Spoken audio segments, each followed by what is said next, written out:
Often regarded as not just the best SmackDown game in the series, but in wrestling games in general, SmackDown Here Comes the Pain came after Shut Your Mouth and was the last time you would see Brock Lesnar in a WWE game. Well, SmackDown game, next to WWE 12 that is. And unlike previous games, it wasn't exactly the same gameplay. They revolutionised their gaming system, and doing so by having a 2-button counter system, one to reverse strikes, one to reverse grapples, and pressing them both at the same time with counter a finisher. God forbid that happens.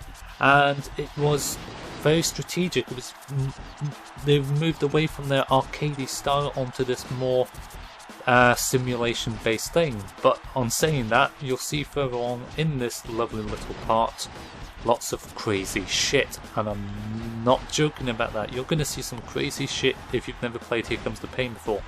Now, submission system was changed to have 2 types of submission. The button bashing submission, where you have submit and escape, which was very deadly.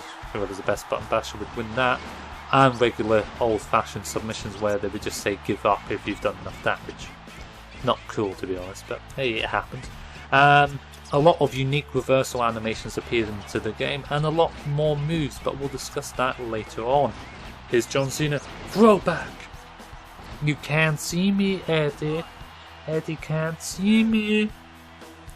One crazy thing though was lifting aspects as well. If you were a cruiserweight, you can lift a super heavyweight. This was the first time a SmackDown game had that sort of thing. Although Eddie onto Kevin Nash, pretty possible. I mean, it was a bit too strict in that regard. Season mode was changed completely to have a 1-year storyline arc. Although you got to choose what you did, if you were the championship holder, etc. You could request title shots to Stephanie McMahon.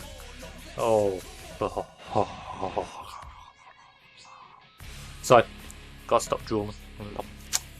So you could choose title shots. You could have certain scenarios that appeared in that year's SmackDown, like Edge shaving Kurt Angle's hair, for instance. That was a classic moment. Fortunately, I couldn't be bothered recording that for thugonomics. No. What was new in Here Comes the Pain was the first time you see Elimination Chamber, and people love the Elimination Chamber. It's a bit shit now, but back then it was brilliant. And the gameplay, comparing it now to 2011 SmackDown vs Raw, exactly the same. They haven't changed anything since Here Comes the Pain. Reversal animations, there's a slingshot, same. You could do a crossbody off the chains, you could go on top of the chambers and do your frog splash finishes, etc. Nothing's changed, and this was the first game to have it. Sort your shit out, THQ, it's got to be said. And this was an enjoyable match. You couldn't choose who would go first, it was all random, and there was no tornado tag, but that was the future. You had Hell in a Cell, which slightly changed as well. You had 2 openings on the top of the cell, although it was very easy to fall off it again this year. Oh, Young Slaughter, and the fall animation properly worked that time. Royal Rumble was exactly the same, although everyone gained 2 finishers when they entered the ring, so you could cause a lot of damage. Quite insane. Oh, painful. You had special guest referee matches, 2 matches. You could have tag team, 2 refs, and this is the beginning of one match and the end of another, because I'm a cheap referee. I'm Earl Hebner. You could have lumberjack matches as well. You could have 4 wrestlers outside the ring beat the living shit out of one another. And you could not have that anymore. Also, with Here Comes the Pain, you had what's called the guardrail. You could climb on top of it. You could do finishers onto it. Wouldn't do any extra damage, but it would look cool. You could dive off it like Jeff Hardy's Run the Rails. It's just, we're missing some sort of things like that. And you've seen Undertaker chokeslam later. Oh, painful onto the guardrail. Ouchie, hours. One of the best things about Here Comes the Pain, though, was the backstage arenas. They were classic.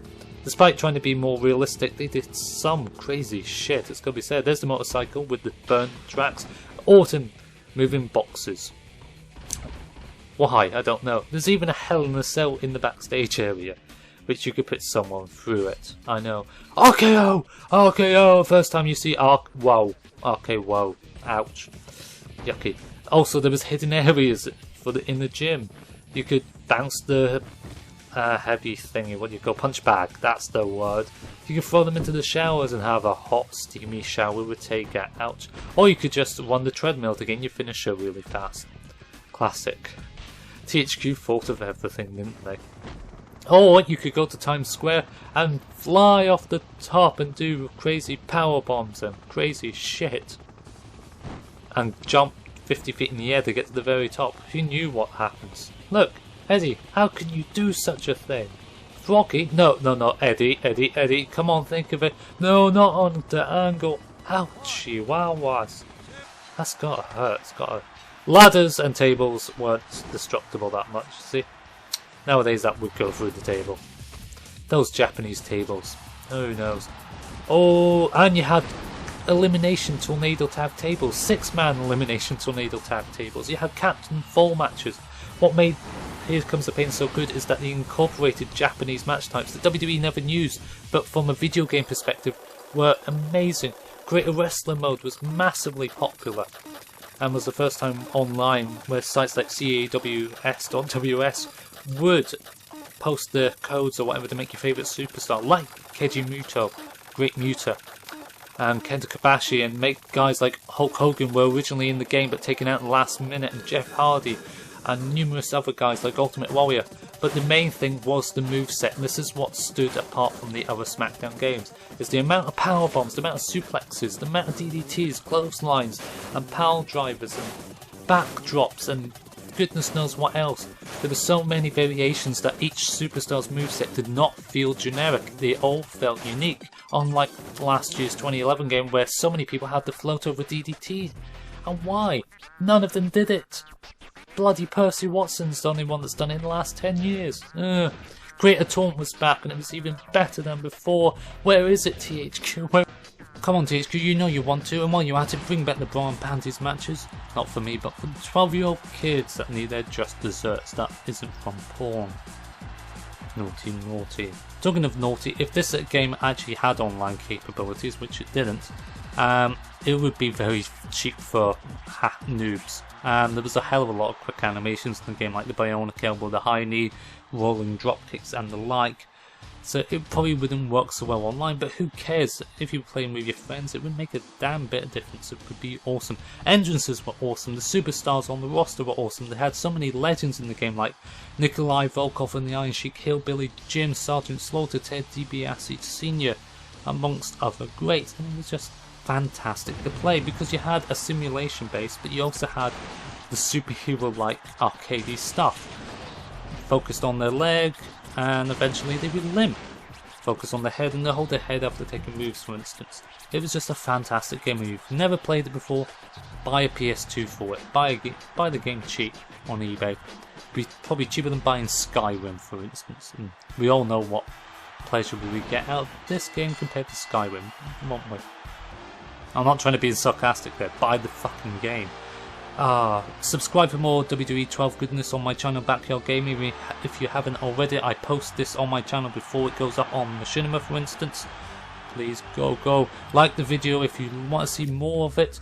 We'll be posting this weekly for your viewing pleasure. Next up, we're going to have a versus mode.